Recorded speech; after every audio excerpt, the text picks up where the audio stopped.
Today we are chatting with Jacqui Naunton of White Deer Studio, where ambitious and thoughtful entrepreneurs are supported with everything creative, from full visual brand identities all the way to social media templates, podcast covers, flyers, and so much more. For 12 years and counting, Jacqui has supported hundreds, if not thousands of women in transforming their businesses through branding and design, and in doing so, helping them to build successful and sustainable businesses while living the life they love. Welcome, Jacqui. And firstly, it's truly amazing to have you here. And it's amazing you've been running White Deer since 2011. Am I correct? Yeah. I think so. It's like been 10, 11, 12, depends on kind of when you count the start date from. But yeah, thank you for having me. I'm really excited to be here. It's I'm so excited to have a chat.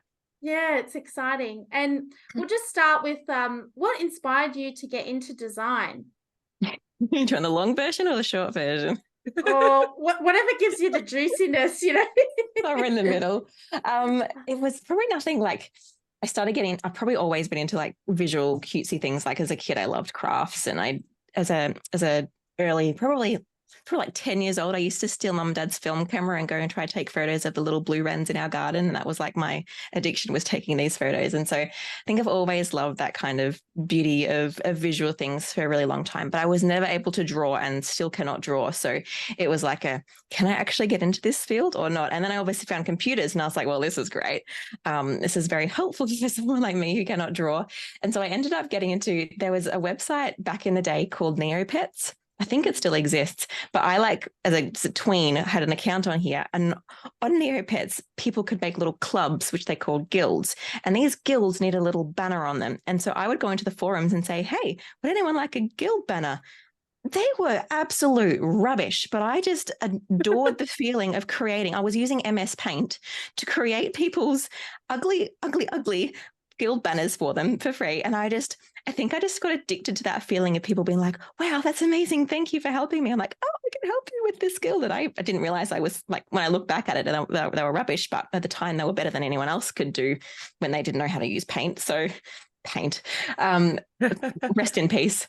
And so I ended up just like adoring that feeling and just loving creating and making beautiful things. And so I loved technology and I loved all those things. So it kind of just graphic design really just was this culmination of lots of different things that I loved, and I ended up like getting different opportunities at my church and then asking friends for designs and then business friends for designs. And then before you knew it, I was like tossing up between going to university for psychology or graphic design. And I thought, psychology, you have to study for way too long. I'm not into that. Let's do design. Here I am. I love that. I love the discovery process. I've got a similar journey myself. So yeah, that's cool. So what's the story behind White Deer? How did you come to that name?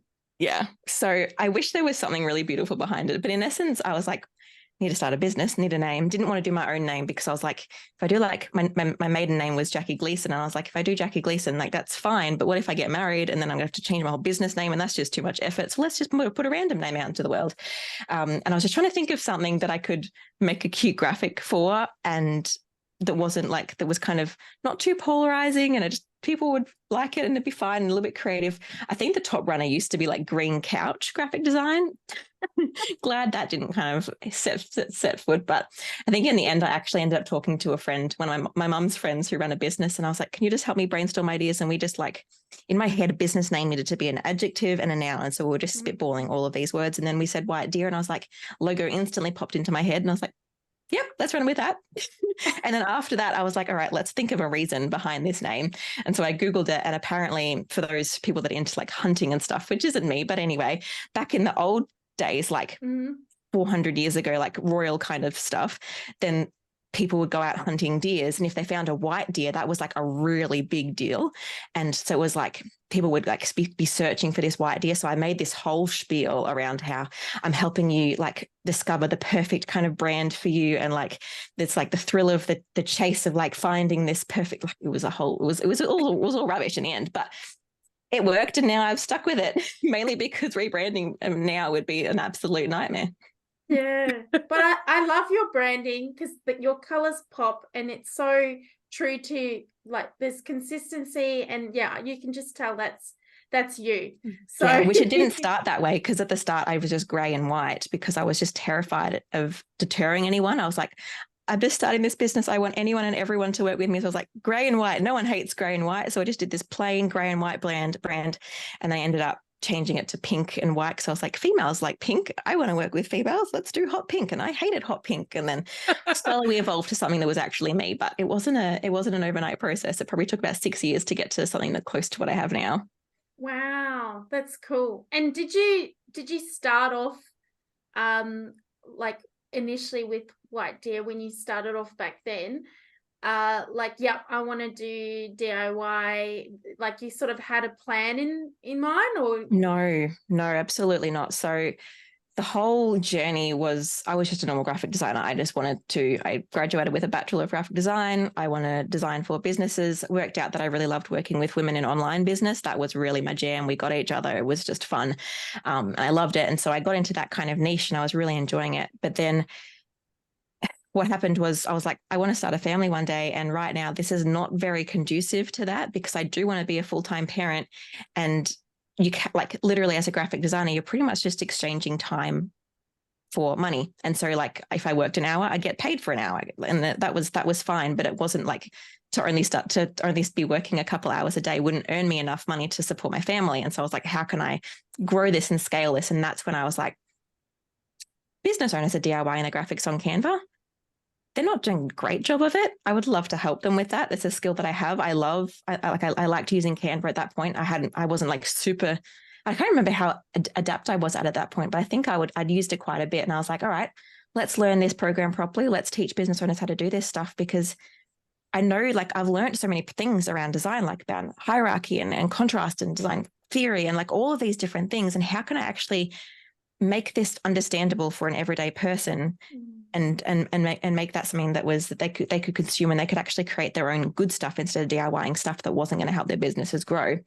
And so I shifted my whole business at that point to being teaching people how to do their own design stuff. And I never ever saw that coming. In fact, I talked to my now coach about it, and she was like, why don't you do a course on this? And I was like, I could never do a course on that. Designers are going to hate me for kind of writing out all their secrets and like trying to teach business owners instead of them going to professionals and all of this stuff. And I was so petrified of any designers finding out what I was doing. And in the end, I was like, actually, no, I really love this. I probably love it more than actually designing now, is actually equipping and helping and talking with business owners. That's my jam. So that's kind of how it evolved. And then I ended up having my daughter, and I was really glad that I had those, more of like, I guess, a course model and a coaching model rather than just a done for you design model.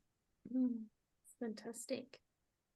I love the evolution of just how your business has started all the way through. Like, it sounds like it's been a bit of a journey. Yeah, I could never have expected what it is now, even 5 years ago, when I first kind of started the DIY level, and then gone way more into like the coaching. Like, I've got a course thing, which in itself is wild. And then after that, I've got like more of a coaching kind of thing where I'm kind of working more closely with business owners doing stuff. And then now I've just kind of opened more of a design studio, going back to my roots, but with a team behind me. It's all, even at the start of this year, if you had said, Jacqui, you're going to open a design studio, I would have said, nah, I'm good. And so it's just been like so wild to see things that I never thought would happen just come to be because of how life changed and the different opportunities, I guess, that were presented. Oh, that's brilliant. I think like just a takeaway from that is, I think a lot of the time, we put these big plans in place, or we're told that we need to put these big plans in place, and that our business has to go in a certain direction, or this is the evolution you should be following. But I think you've just proven everyone wrong by like, just follow your nose if it feels good. I'm not a huge planner. I'd like doing some 90-day goals and like putting out some rough feelers, but it's like, you don't know what life's going to look like. You don't know what's going to happen. You don't know what the world's going to look like. You know how your passions are going to change. Like, I'm glad I'm not doing full-time design stuff anymore, because I actually don't. I think some of the shine's worn off for me, and my passion is now more in marketing and then helping my team do designs rather than me doing all of it. And so it's like, we don't know how we're going to change and grow. And so the main thing I have done is just made sure my niche had stayed similar, just so that it means I didn't have to start from scratch of growing a new audience. So like when I shifted into a course model, I made sure that the course that I was creating was actually targeting the people I already had built up in my audience. Mm-hmm. Oh, brilliant. Well, actually, talking of your courses, so we know that you've got, you know, masterclasses, the 6-week course, you've got one-on-one design intensives, and obviously it's super clear that you're passionate about branding and design, and empowering others to really harness their own creativity and elevate their businesses. So obviously, we've gone over why you've gone into that DIY niche, but I'd love to talk to you a little bit about the gatekeeping and knowledge sharing around the industry, because I think I know when I started out, at times it felt like, you know, everything was taboo and it was a big secret and smoke and mirrors. And then I started working with people and I got behind the scenes. I'm like, hang on. This is a little bit different than what it looks like on the outside. And, you know, I can do it myself, or I can empower other people to do it as well. So what's your thoughts and feelings around, that gatekeeping, knowledge sharing space? Yeah, I think knowledge is so powerful, and the knowledge, everything is already there for people to find if they wanted to. Like, it's not as if me sharing a particular thing is going to be like, oh my goodness, that's nowhere else on the internet right now. Jacqui's blowing my mind right now. It's like, I'm just blowing the mind of the audiences that I've got in my circles, which is cool. But in essence, I think there's so much power in people learning that stuff if they want to. And also it's like, so much of what I teach too is just about like, hey, did you know design is actually powerful? Design is going to be the difference between someone rocking up to your Instagram page and deciding to follow you or not, and then staying in your world and therefore future buying from you. Or people being like, nah, that doesn't look interesting to me, or that doesn't connect with me, or I don't understand what's happening here. Or design is the power of when someone's scrolling on Instagram or seeing your website or grabbing a flyer and thinking, well, that's relevant to me, or no, I don't want to have a bar to do with that. And so part of it is just that, which I think every single business owner needs to know, is the power of design, so they can choose how they want to invest in harnessing it, whether that's through DIY design, whether that's through hiring someone, whether that's whatever that is. It's just so flippant powerful, and people kind of don't realize that. They're like, oh, it's just a pretty picture. I just need to get a logo and I'll just DIY the rest. And it's like, no, there's so much more to that. There's the whole brand. And then after you got the whole brand, you could really stuff up a brand if you don't design it well. And so learning all of those different pieces is only going to make, because I'm sharing with women in business, I'm so passionate about women in business having thriving businesses and being able to have like the lives that they want to, and support their families or support their life or whatever they want to do.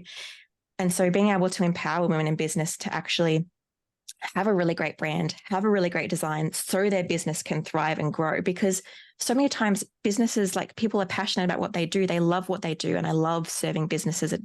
There's the heart behind what they do. It's not just, oh, I thought of this great idea because I wanted to make money. Yes, that's great. Make money from what you do, but also that actually care about what they're doing. And so the fact that I can empower those people to grow their businesses is really cool. Like, anyone can find the knowledge, but I love that I can help kind of the businesses that have the heart, that have the passion, that actually want to make the world a better place, can actually make their businesses better. Why wouldn't I want to share that information with them? And to some extent, not everyone is going to get how to DIY their design. So it's not as if it's like making everyone a graphic designer. I'm just making them have the skills to be able to design what they need to for their own businesses. Because, for example, I even have like some of my retainer clients, I'm still doing most of their design stuff, but I'm not doing all of it. I'm making a lot of templates for them because I'm not there every second of the day when they think of a cool social media post they want to share. Yeah. They have to have some level of skill to be able to post something if they've got a really great idea that the designer doesn't have time to action straight away. So I just love that I can empower that to just business owners to be really proactive and like being able to do the stuff that they need to do without being held back by the design side of things. They've got all these great ideas, let's put that out in the world. And so I love that I can share some of that in a way that actually makes sense to everyday people. I love that so much. I feel like there's probably an element of confidence as well, like understanding and confidence, providing them the templates, the knowledge, and then in turn the confidence to produce that sort of stuff. Yeah, there's so much to do with the confidence, and there's two sides to the confidence, actually. One of the sides is, yes, them feeling like they can actually create the things they need to create and therefore put it out into the world.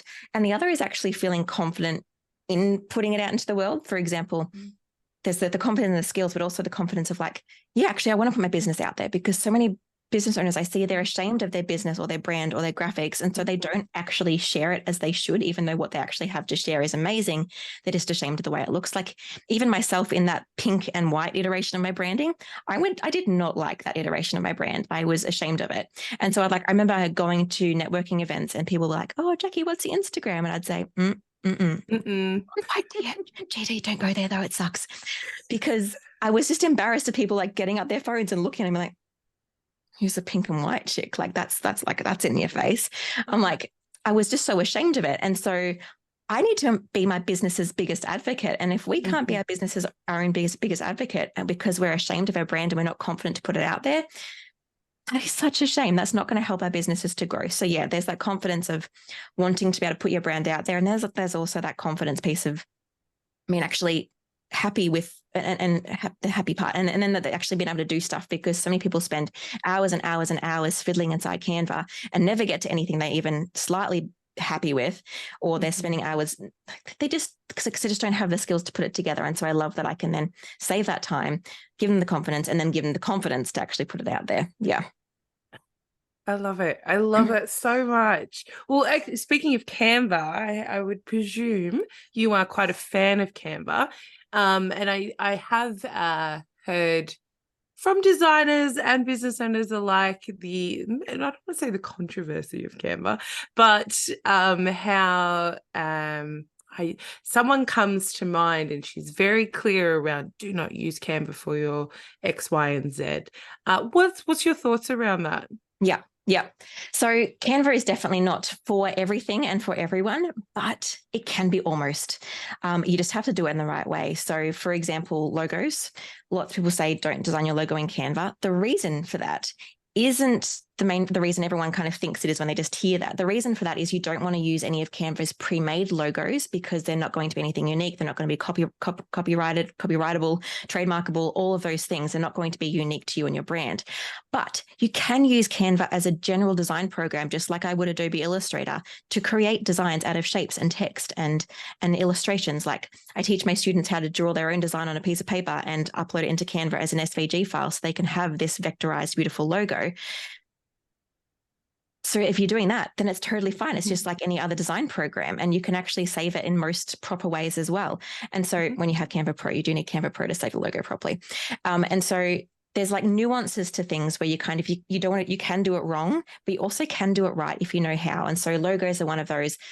I wouldn't recommend it for like a huge long form document, because it's just annoying. For example, doesn't have page numbers, doesn't have text carry on pages. Like it'd be a nightmare, but it is possible.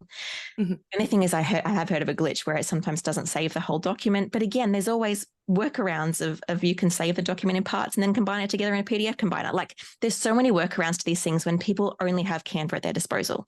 And that's the main thing is, I'm not going to teach a business owner how to use Adobe Illustrator or Adobe InDesign if they're just doing a once-off booklet or they're just doing a once-off logo. It's not worth it. It's too much of a learning curve and too much of an expense. And so having Canva that kind of is a good round fit for most things is really, really great. And so that's kind of where I sit with that. That's cool. Hold on, daughter coming. Oh. You're right. Go. Go do it. All right, I'll be back in hopefully not too long. But Take your time. Don't worry. Intermission music. Are we going to dance? Yeah, we just dance. Oh, no, that's I love that. My phone in case I need to message you on Instagram. Okay, cool. Shame. Hopefully won't be long. You're right. Take your time. That's all right. It's quite interesting about the Canva thing, because I remember I've seen before that you can't, I don't know, maybe we'll ask Jacqui. You can't trademark logos. Yeah, that's because you're using their it's what well, we can chat with Jacqui, but from what I'm aware of is if you use some graphic from there, it's not trademarkable because it has their copyright, but I don't know. Oh, so that's what she means by like drawing on a piece of paper, using shapes and designs to create your own. See, I reckon we should clarify that. Because I've seen it before, like, and I know there's someone I'm thinking of who's like, you know how people are just a bit vicious sometimes. She's like, do not use this. Ooh, like, okay. It's like, okay. No, I'm an advocate for Canva. Like, for me, I think, yeah, like it's a tool that helps us, and it would help you as well to help the 100%. business. Like Why wouldn't you encourage have it them in. to know? Because the more they know, the easier it is for us, right? Mhm. That's how I see it. So Yeah, definitely. I was also I was looking at her website and I was like, she's wearing Merry People. I want a pair of Merry People. Do you know the boots Merry People? no, They're like, you should oh, tell they're her. so cool. Merry So people. my friend recently, well, she's like a friend of a friend, I know her, recently did a photo shoot for Merry People, and I was like, I'm so jealous. Like, Oh my gosh, they're like wellies. yeah, not. and they like come in all different colors. I feel like you'd love them. And it's a Melbourne woman who created them. I want this in my life. I need this in Mhm. my life. They've just released like version 2.0s. So, and that like the base isn't black, they're like different colors now. So the older version should be on sale soon. Oh my gosh, the Bobby boot. I even like they've got clogs. Yep. The Bobby boot, the Tully boot. I actually like the Bobby boot. How nice are they? I really want a pair, but I can't decide what color I want. Ooh, I like the blue. All right, I'm back. Hi. Okay. I promised her one more Bluey episode, Ah, and I'll be there to cuddle her. So Oh, bless. we've got about 8 minutes. I'm sorry. that's okay. No, that's all right. we're just my Merry People because I mentioned that you were wearing Merry great. People on your Yeah. on your website. I love them. Yeah, they're Did you want to carry on, Jess? Jess had to clarify a question she wanted to Oh, ask cool. you. Oh, yes. Okay. So one more question I have about Canva. So Mm. I've heard from sources that when you create a logo in Canva, that you can't trademark it, that it's their legal property. Something I saw on TikTok. Is it real? Is it false? What's From the deal? research that I've done, no, it's just like any other design program. So if I use a square and a triangle and some text, that's not a Canva logo. That's just a logo I use Canva to design.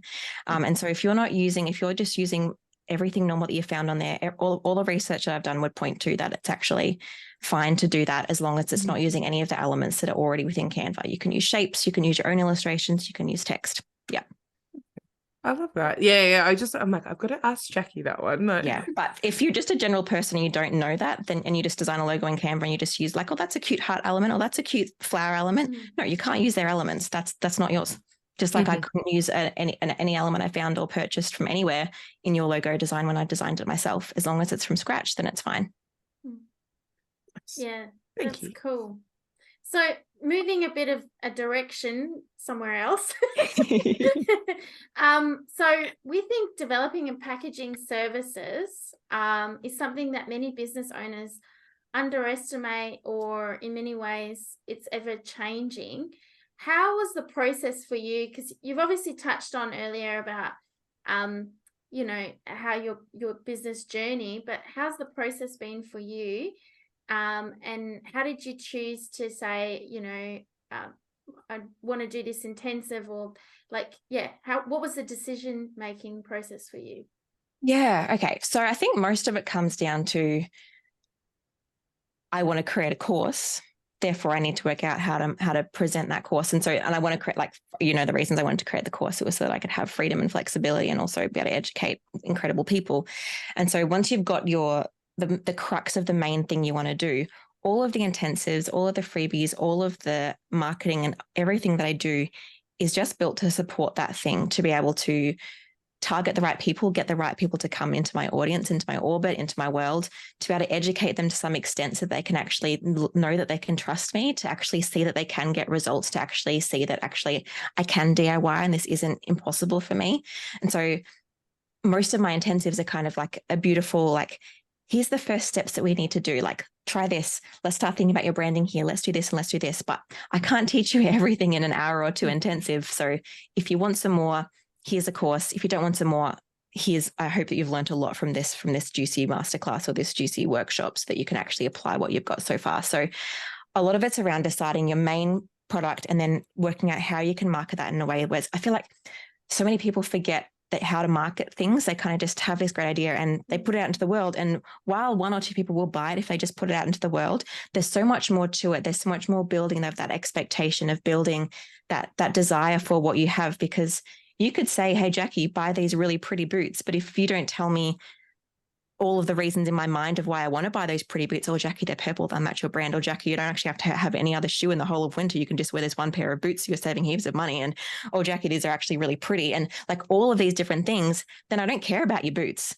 But if you kind of build that expectation of, and the reasons of why I want those boots, and I'm interested in your boots. And so it's about doing the same thing for our products and services of what's the key product? And are there any like little products, like people don't want to just purchase a few $100 course from you at a glance. You might need to offer them something a bit more of a low cost or for free so that they can actually learn to trust you or learn that they can actually have progress. And so, yeah, it's about starting with that main thing and then kind of working out what are my in-between offers.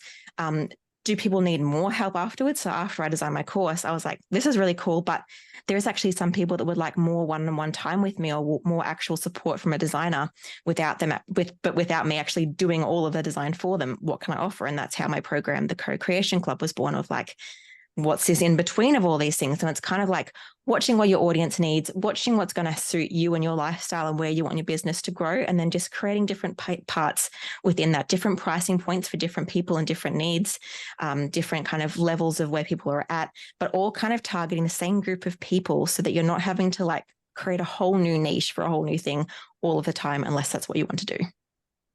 That's really cool. And did you find like pricing difficult as well? Like, I know that's everyone struggles with that. It does. I've been really blessed, I guess, to be able to have had a business coach throughout pretty much my whole journey, from that switch point of when I started to kind of change my business up into more of that course model.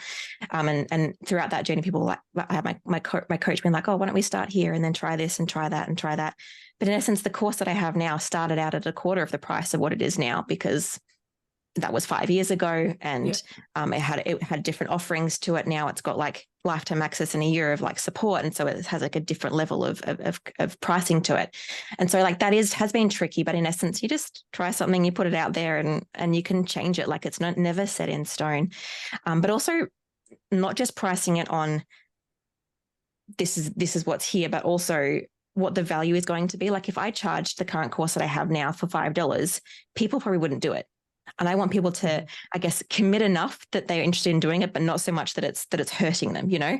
And so like trying to find that balance there, and also the balance of the perceived value of actually, yeah, this is worth spending my time doing because I've actually committed to this. I've paid this money, rather than, I don't know how many courses you guys have done that are free, but I've got so many courses in my thing that are like been given for free or got in a package, and I haven't actually done them because there was nothing in me that needed to do them. But when I've paid money for things, I'm like, oh my goodness, I've just paid $1,000 for this thing. I really need to make sure I do it. So there's that element as well.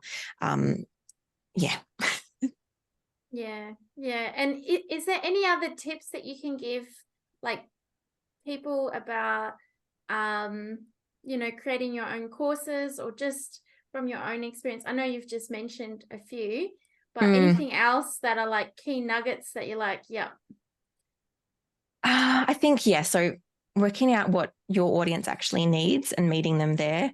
Not thinking like so many people just think, I just want to do an evergreen course. I just want to package this out and put it out into the world. But doing it live I ran my course, it's now evergreen, but I ran it live 3 or 4 or 5 times, I think, first before I made it evergreen, so that I could actually get to know my audience, and I'd run the calls live rather than have them pre-recorded. And doing those things kind of helped me get to know and change things and make sure it was perfect by the time I made it evergreen.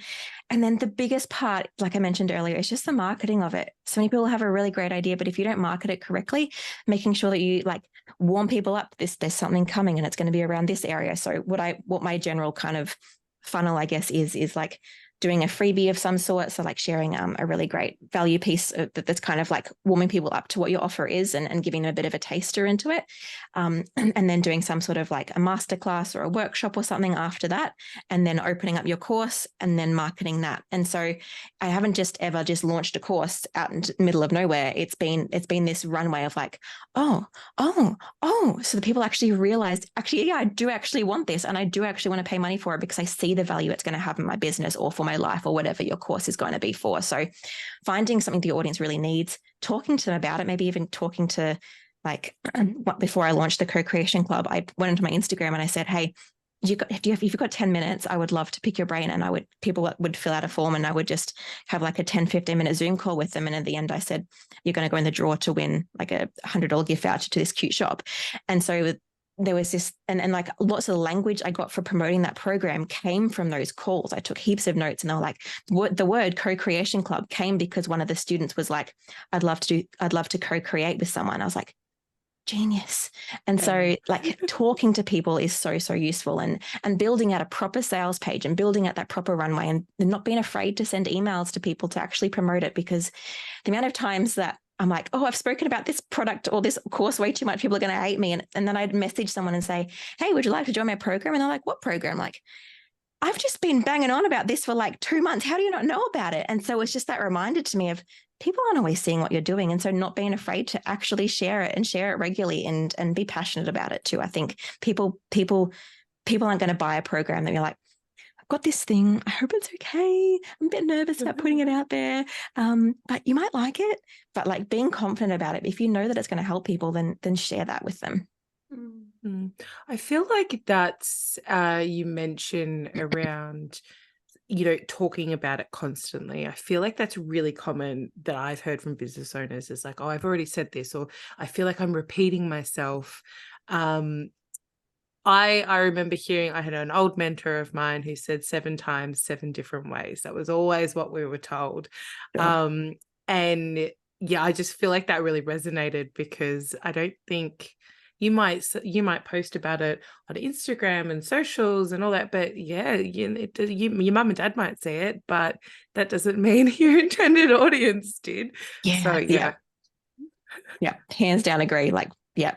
Until you are thoroughly sick of it, then you have not shared it enough. And then probably keep going. Keep going. So further to that, like obviously in an ever-evolving world of graphic design, there's obviously lots of trends that we see, some good, some bad.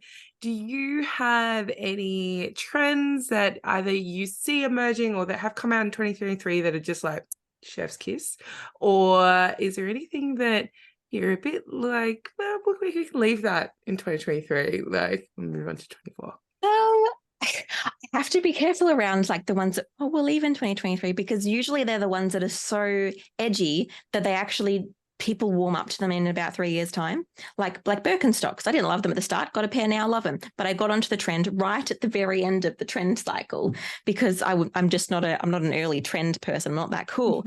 And so I think most trends I probably will come around to in the end. But some of the ones that I do love is just there's a lot of bright colors. Like there's a tennis ball green that's out right now, and I'm flipping loving it. I just used it on a client's brand now, and it's just incredible. So I love lots of the bright colors that are happening, and some of the illustrations are kind of changing their styles a little bit, and I think I'm here for it. Yeah, I think most things, like, things that I don't love yet, I probably will learn to love in about 5 years' time anyway, when they're kind of leaving the trend circle. So I think everything kind of has its place. A trend is a trend because people like it eventually.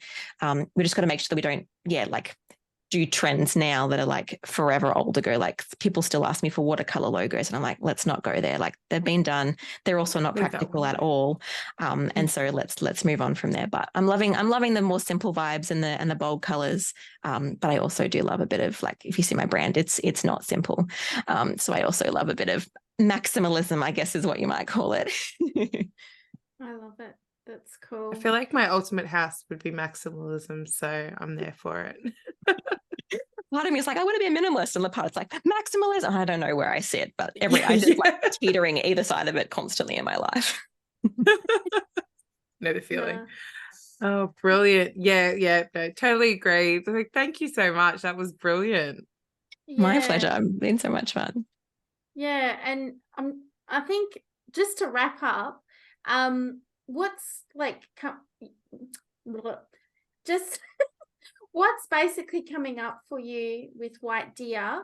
And yeah, I'd just like to know a bit more about that. Yeah, it's actually an interesting question for this season of my life. So I've recently shared online that I'm pregnant, which means that in about 6 months' time, depending on when this comes out, my life is changing drastically. And so I'm hoping to actually have some maternity leave and enjoy that time off. So my business at the moment is really just solidifying everything that I've got, which is really pushing my online course and helping people. Like I've got Facebook ads going to that at the moment. So it's feeling like it's running on a really evergreen, strong model now. So just refining parts of the course that are a little bit old and making that even better for my students.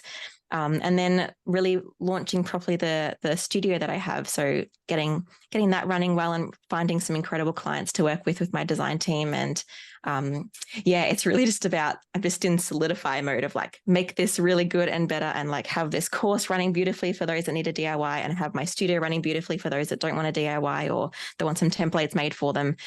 So it's really just about focusing on those two things and making sure that they kind of really running smoothly and that everyone's getting looked after and everyone's happy and people are getting what they need. That's cool. And one last question that's just ping to my brain. It sounds like you've worked with like pretty awesome clients, from obviously DIY to obviously helping them specifically.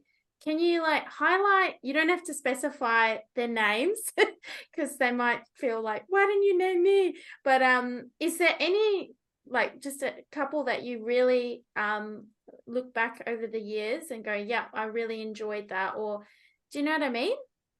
Yeah, it's probably even less about the client and more about the brand that we created from it. Like I've just finished a brand right now that is just the one that uses a tennis ball green. And it's just so fun and so playful. And it's kind of like the next level up for this lady's business. And I can just tell it's going to be huge. And she's got such a massive vision and such a massive heart behind what she does. And I think that's what really lights me up, whether like, depending on, I don't care how big or fancy the brand in it is, it's more the person behind the business and also just the beauty of the brand. Like sometimes you just get to work on a really fun brand that you just, as a designer, you're like, oh, that was really cool. I'm glad we got to make that.